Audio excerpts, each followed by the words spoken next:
In the next 13 minutes, we deconstruct a collision of fates that a nation couldn't outrun. Two paths, one flying a plane from the north, the other carrying a bomb from the south. We reveal the dry run that should have been a warning, the intelligence reports that gathered dust, and the 10th photograph that turned a cold case into a nationwide manhunt. From the jasmine-scented trap at Sriperumbudur to the cyanide-laced standoff in Bangalore, this is the unmaking of a dynasty. This is the Sriperumbudur Files.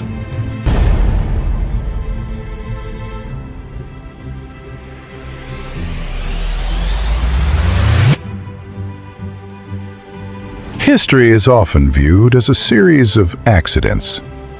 But if you strip away the emotion, the politics, and the noise, it looks more like a geometric equation. Two lines, starting thousands of miles apart, moving at fixed speeds toward a single coordinates on a map. May 21st, 1991, 6 p.m. In the coastal city of Visakhapatnam, the man who would be Prime Minister again is at a standstill. His pilot has just delivered a message of fate. The helicopter has a technical snag. We cannot fly to Madras tonight. Rajiv Gandhi turns away. He begins the drive to a guest house. In this moment, the parallel line in the south is vibrating with tension, because at that exact same hour, in a crowded bus terminal in Madras, a woman in an orange and green sari is boarding a vehicle. To the world, she is a student. To history, she is Danu, the world's first high-profile human claymore. She is not alone. Beside her sits the architect, Sivarasan, the one-eyed Jack. He wears a prosthetic eye that stares blankly. He carries a journalist's notepad. He is the field commander of a ghost cell that has been living in the heart of Tamil Nadu for months.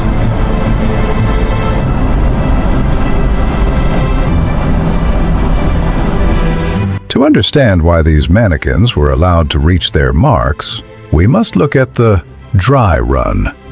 10 days earlier, the hit squad tested the fences of Indian democracy. Danu breached the circle of VP Singh. She touched his feet. Sivarasan stood back, timing the reaction of the police. The reaction was zero. They realized that in India, a bow is a gesture of respect that acts as a cloak for a killer. Back in the north, the snag is suddenly fixed. Rajiv Gandhi makes a choice. He orders a U-turn. To understand why Rajiv Gandhi was walking into a minefield, we must look at the India of 1991. This was a nation vibrating with instability, a landscape of fractured identities and rising heat. It was the era of the mandir and the masjid, a time when the very definition of India was being contested in the streets. The economy was on the brink of collapse. India's foreign exchange reserves had dwindled to just 3 weeks of imports. To the world, the country looked like a failing state. Governments in New Delhi were falling like autumn leaves. VP Singh, then Chandrasekhar. Amidst this chaos, Rajiv Gandhi's return wasn't just a political campaign. To many, it was a threat to the new status quo. For the LTTE in the south, his return meant the return of the IPKF. For domestic rivals, it meant the return of a dominant dynasty. Rajiv was moving through a web of intersecting hatreds, each group seeing his face as the symbol of their own displacement. He was campaigning in a glass box that had already been shattered by the tensions of a changing nation. But as the glass box failed from the outside, a different kind of architecture was being perfected to strike from within. While Rajiv navigated the political fractures of a nation, the Southern Line had already engineered the final fracture. This was the architecture of the vest. It was not a primitive device. It was a sophisticated piece of industrial murder, engineered with cold, mathematical precision by the LTTE's master armorers. Hidden beneath the silk of a sari was a denim casing containing 500 grams of RDX, Research Department explosive, split into 6 precisely placed slabs. But the true scythe of this machine lay in the shrapnel. 10,000 steel pellets, each exactly 2 millimeters in diameter. The engineers had calculated the geometry of the blast. By instructing the carrier to bow, they ensured the explosion would act as a directional mine. It was designed to create a cone of death, a 45-degree arc of steel launched at 2,000 feet per second. But the cone of death was only a theoretical blueprint until it met its target. And that target was now moving at cruising altitude. He pilots the plane himself, soaring over the Bay of Bengal. He is flying 500 miles per hour toward a girl who is currently walking into a temple town with 10,000 steel pellets wrapped around her waist. In the seconds following 10:21 p.m., Sriperumbudur became a site of absolute contamination. Thousands of supporters, frantic and weeping, trampled over the evidence. But history has a way of preserving the truth in the most unlikely places. Amidst the carnage, a single plastic object lay in the dust. It belonged to a mannequin named Hari Babu. He was a local photographer, a sympathizer who thought he was documenting a triumph. He was killed by the very blast he was hired to photograph. But inside his camera was a roll of film that would do what no eyewitness could. It would name the ghosts. When the Special Investigation Team, led by the mannequin Dr. Karthikeyan, developed that film, they found a sequence of 10 frames. The final frame was a portrait of a massacre. There, standing just feet from the target, were Shivarasan and Danu. The killers didn't just leave a trail, they left a gallery. Identifying the bomber was a task of grim science. The blast had been so violent that the woman in the green and orange sari was no longer recognizable. Investigators were left with fragments and a skull. Dr. Chandrasekharan pioneered a technique called skull photo superimposition. He took the skull of the bomber and projected the photos from Hari Babu's camera onto it. It was a digital seance. When the eyes of the photo lined up with the sockets of the skull, the ghost finally had a name: Danu. But the trail didn't end with a name. It led to a network, to a mannequin named Nalini, a local mother who had been seduced by the LTTE's ideology, and to her husband, Murugan.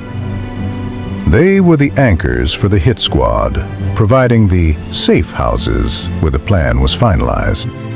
August 1991. The manhunt narrows to a quiet suburb in Bangalore called Konanakunte. Shivarasan and his core team are trapped in a small house. Outside, the NSG commandos, the Black Cats, wait for the order to strike.